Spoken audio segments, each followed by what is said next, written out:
Assalamualaikum warahmatullahi wabarakatuh. Selamat pagi Bapak Ibu mahasiswa yang saya hormati. Hari ini kita akan menempuh perjalanan intelektual yang sangat penting bagi Anda sebagai calon guru MI. Setelah mengikuti perkuliahan ini, Anda diharapkan mampu menjelaskan 4 hal pokok. Konsep dasar bahan ajar, apa sesungguhnya yang dimaksud dengan bahan ajar, fungsi bahan ajar dalam ekosistem pembelajaran, karakteristik bahan ajar yang ideal, urgensi bahan ajar khususnya pada jenjang madrasah ibtidaiyah. Keempat poin ini akan menjadi bekal fundamental Anda sebelum kita masuk ke tahap merancang bahan ajar di pertemuan-pertemuan berikutnya. Pernahkah berpikir mengapa pemahaman berbeda? Sebelum kita masuk ke teori, saya ingin mengajak Anda merefleksikan sebuah fenomena yang sangat umum terjadi di kelas.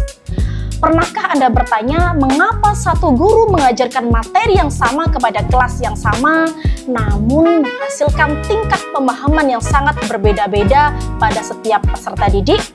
Ada anak yang langsung paham, ada yang perlu pengulangan berkali-kali, bahkan Anda yang sama sekali tidak memahami. Apa masalahnya ada pada guru, atau pada siswanya, atau pada kurikulumnya? Jawabannya ada pada satu hal yang kerap diabaikan, yakni pada kualitas pembelajaran atau kualitas bahan ajar yang digunakan.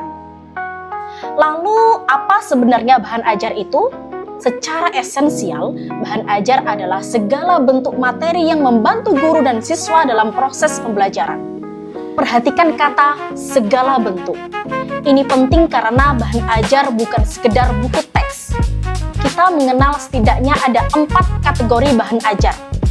Ada cetak buku, modul, LKPD, audio, rekaman suara, podcast atau edukasi visual dan poster. Ada flashcard, media digital interaktif atau aplikasi edukasi. Jadi ketika Anda mengajar di MI, apakah Anda memilih LKPD, flashcard, atau video pembelajaran? Semuanya adalah bahan ajar selama ia dirancang secara sadar untuk memfasilitasi proses belajar. Lalu, fungsi bahan ajar dalam ekosistem pembelajaran MI? Pertanyaan penting berikutnya, apa fungsi bahan ajar di ruang kepala? Apa fungsi bahan ajar di ruang kelas madrasah ibtidaiyah? Bahan ajar bukan sekedar pelengkap, melainkan ia sebagai 4 pilar fungsi utama.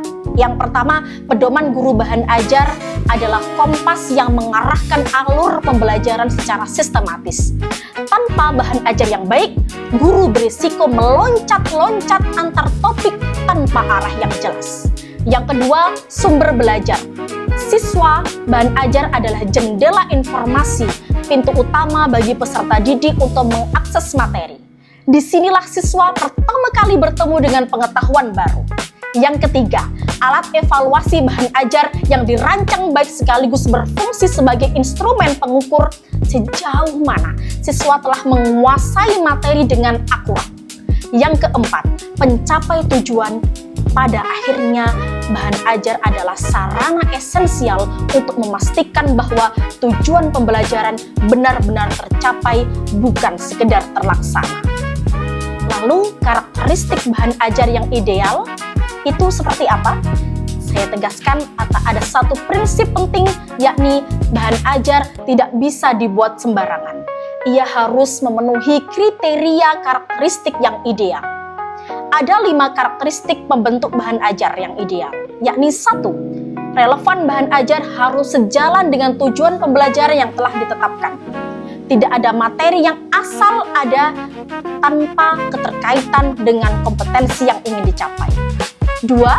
Sesuai dengan karakteristik. Siswa ini sangat krusial untuk konteks MI.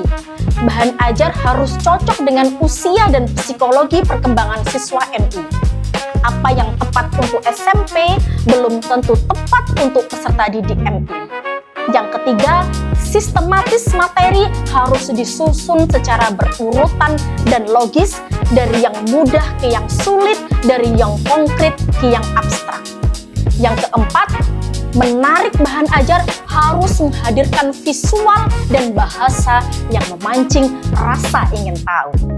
Jika bahan ajar membosankan, maka perhatian anak akan beralih dan pembelajaran gagal sebelum dimulai.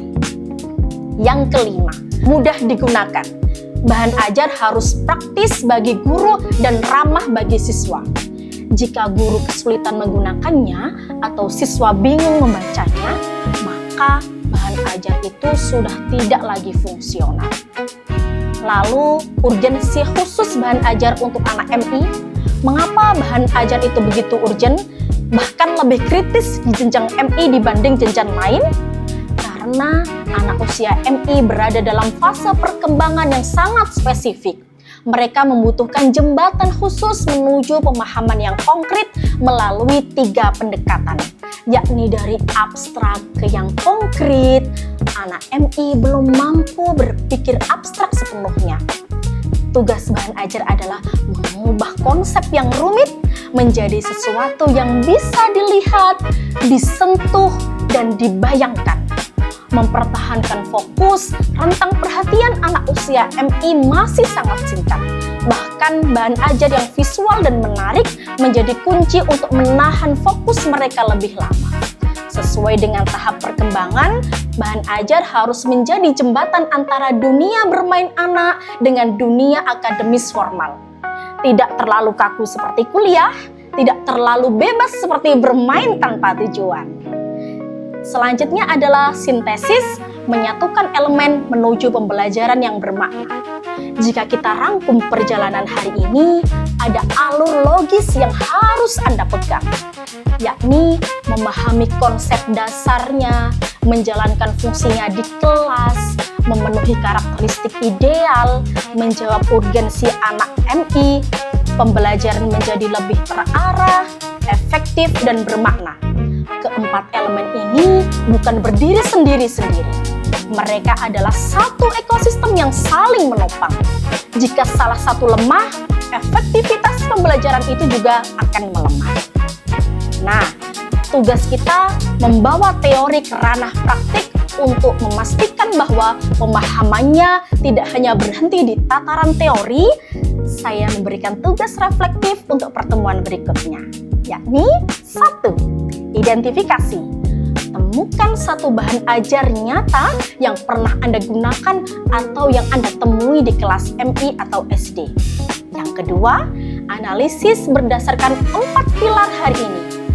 Konsepnya termasuk jenis apa, fungsinya juga, apakah perannya benar-benar berjalan, karakteristiknya apakah memenuhi 5 kriteria ideal, urgensinya apakah cocok dan efektif untuk anak MI. Tuliskan temuan Anda dan persiapkan untuk diskusi di kelas pada pertemuan berikutnya. Terima kasih, sampai jumpa.